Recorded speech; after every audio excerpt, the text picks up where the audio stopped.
It's -8 degrees Celsius at a refugee processing centre in Berlin. The cold is painful, but there are no strangers to hardship here. More than 1 million people arrived like this in 2015, as many and more plan to make the journey this year. But things may be about to change. New Year sex attacks in German cities, allegedly by groups of young refugee men, have turned opinion against Angela Merkel and her open-door policy towards refugees. We could handle another million this year, and maybe even another million in 2017. But politically, it won't be possible. So politically, this government is obliged to bring the numbers down. If it doesn't, if it fails to bring the numbers down, it's the end of this government.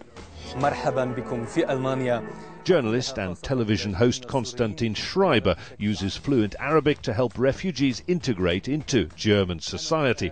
His program Marhaba, meaning welcome in Arabic, attracts millions of views online.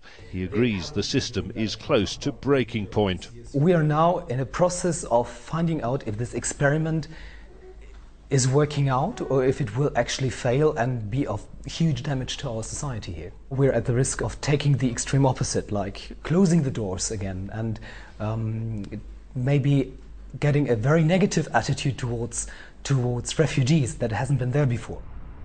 The refugee crisis continues to place unprecedented pressures on the European Union and Germany in particular, taking in so much more than its fair share. Some countries are building fences, reinstating border controls, threatening the free movement of people and labour. And here, in Europe's biggest economy, political instability looms, with the job of the Chancellor herself, Europe's grande dame, under threat as well.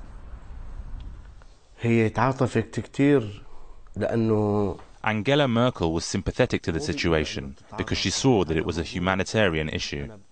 Ahmad and his family now live in a comfortable German apartment, the children at school. We've obscured his wife's face because she's afraid for relatives still trapped in Syria. With the huge numbers of refugees coming, it shouldn't be Germany's burden alone. All countries should help. Which is exactly the EU's problem, a close-knit family in good times, but dysfunctional in a crisis. And these are exceptional times of crisis. Jonah Holt, Al Jazeera, Berlin.